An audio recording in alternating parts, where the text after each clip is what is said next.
Hi everyone, welcome to my channel. The question of today is आपके पास एक table है BST जो दो कॉलम को कंटेन करता है N और P, जहाँ N रिप्रेजेंट कर रहा है नोड को और P रिप्रेजेंट कर रहा है पैरेंट को, पैरेंट ऑफ N मतलब नोड को। ठीक है। और हमें एक क्वेरी लिखनी है जिसको हमें ऑर्डर करना है वैल्यू ऑफ नोड के बेसिस पे। और अगर वो रूट है तो उसे रूट नेम देना है, लीफ है तो लीफ नेम देना है, और अगर ना वो रूट है ना लीफ है तो उसे हम इनर नेम देना है। जो भी नोड इस कंडीशन को फॉलो कर रहा है उसके अकॉर्डिंग उसको नेम देना है हमें। तो यहाँ पे नोड दिया गया है और उसका पेरेंट दिया गया है। ठीक है। तो यहाँ हमें दिख रहा है 5 का पेरेंट कुछ नहीं है, तो इसका मतलब ये रूट नोड होगा। यहाँ हम एग्जाम्पल के थ्रू समझ सकते हैं 5 इसका कोई पेरेंट नहीं है, तो ये क्या हो गया, रूट नोड हो गया। यहाँ 1 3 6 9 इसका कोई भी सुबॉर्डिनेट नहीं है या चाइल्ड नहीं है, या बड़ा बोल सकते हैं ब्रांच नहीं है, तो वो क्या हो जाएगा, लीफ नोड हो जाएगा। जबकि 2 और 8 इसका क्या है, कोई ना कोई पेरेंट है और सुबॉर्डिनेट है, तो इसका क्या हो जाएगा, ये जो हो जाएगा इनर नोड हो जाएगा। तो हमें अपनी क्वेरी स्टार्ट करनी है। तो आइए हम लिखते हैं। सबसे पहले हमें जो लेना है डिटेल्स वो कहाँ से लेनी है, ये BST टेबल से लिखनी है हमें। तो हम लिखेंगे फ्रॉम BST, और हमें जो है वो क्या करना है, सॉर्ट करना है ना। किस बेसिस पे ऑर्डर करेंगे, ऑर्डर बाई किस बेसिस पे ऑर्डर करना है हमें। तो हमें ऑर्डर जो करना है वो नोड के बेसिस पे करना है, तो एन लिखेंगे। ठीक है। और देखिए यहाँ पे 3 कंडीशन, और 3 कंडीशन को हमें फुलफ़िल करने के लिए हमें कुछ इफ़ एल्स टाइप का स्टेटमेंट का यूज़ करना पड़ेगा।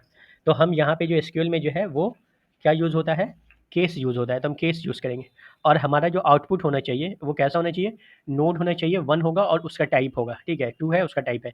तो ये जितना भी यहाँ पे नोड है उसका हमें नोड लिखना है और उसका टाइप फाइंड करना है। 1 का पेरेंट 2 है, 3 का पेरेंट 2 है, 6 का 8 है, 9 का 8 है, 2 का 5 और 8 का 5 है। ठीक है। 5 का कोई पेरेंट नहीं है, तो ये रूट नोड हो जाएगा। ठीक है। अब हम देखेंगे कि 2 का कोई चाइल्ड है, तो 2 का चाइल्ड है 1, तो 2 क्या हो जाएगा, आपको जो होगा वो इनर नोड हो जाएगा। 8 क्या है, 8 का चाइल्ड है, 6 है और 9 है, तो 8 क्या हो जाएगा, इनर नोड हो जाएगा। 5 क्या है, 5 का चाइल्ड है, 2 और 8 है, तो ये क्या हो जाएगा, इनर नोड हो जाएगा। 1 1 तो इधर नहीं है, तो 1 का कोई चाइल्ड होगा नहीं, जो भी इधर है इसका मतलब इस सब का क्या है, चाइल्ड है, तो ये सब क्या हो जाएगा, इनर नोड हो जाएगा। और 1 3 6 9 इसका कोई भी क्या है, क्या कहते हैं, चाइल्ड नहीं है, तो ये क्या हो जाएगा, लीफ नोड हो जाएगा। तो हमें लिखना है, तो हम कैसे लिखेंगे, पहले हम लिखते हैं जब पी नल होगा तो वो क्या हो जाएगा, रूट नोड होगा। तो हम यहाँ पे केस लिखेंगे। ठीक है। केस कैसे लिखेंगे, CS केस लिखेंगे, और केस हमेशा इंड भी होता है। ठीक है।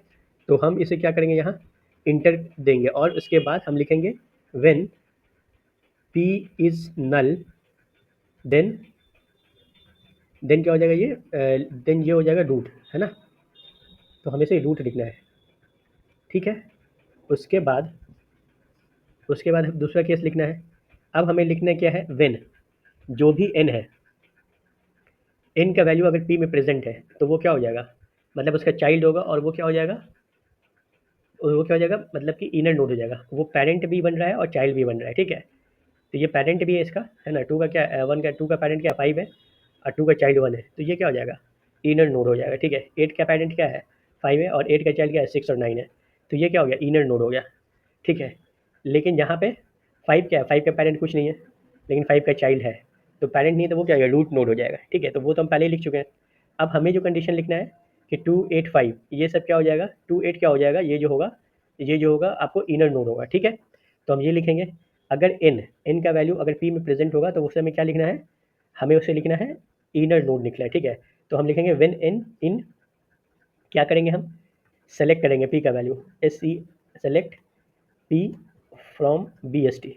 इसका मतलब जो भी BST में वैल्यू है वो सब सेलेक्ट हो जाएगा, और देखा जाएगा कि n 1 p 1 इसमें p में तो नहीं है, 3 नहीं है, 6 नहीं है, 9 नहीं है, 2 है, 8 है और 5, 2 है और 8 है, तो हम इसे क्या लिखेंगे, देन हम इसे लिखेंगे इनर, क्या लिखेंगे, इनर लिखेंगे। ठीक है। उसके बाद लास्ट में आता है, लास्ट में हमें क्या लिखना है, क्या लिखना है, लीफ लिखना है। तो हम एल्स कर देंगे, और एल्स में हम लिखेंगे लीफ। ठीक है। तो लीफ लिखेंगे। ठीक है। और इसके बाद इसको जो है हमें रन करना है, लेकिन रन करने से पहले हमें सेलेक्ट करना होगा, सेलेक्ट डिस्प्ले कराना होगा। सेलेक्ट सेलेक्ट में हमें जो है एन को सिलेक्ट करना है, और टाइप ऑफ नोड को करना है। टाइप ऑफ नोड हो गया, एन नहीं हुआ था, यहाँ पे कॉमा देना है, कॉमा नहीं देंगे तो रन नहीं करेगा। अब हम ऑर्डर देखते हैं कि हमारा ये एग्जीक्यूट कर रहा है या नहीं कर रहा है। तो यहाँ दिक्कत आ रही है, कहाँ दिक्कत आ रही है? Use near the root syntax else leave, ठीक है, इन ज़ीरो। देखें, देन होगा यहाँ पे, द लिखे हुए हम, ठीक है, देन लिखना पड़ेगा। अब हम इसे रन करेंगे, ठीक है। तो I think we should get the result. So we have found the result. अगर आप ऐसे लाइक कर रहे हैं, आपको समझ में आ रहा है, तो आप इसे लाइक, कमेंट और सब्सक्राइब करें। Thank you.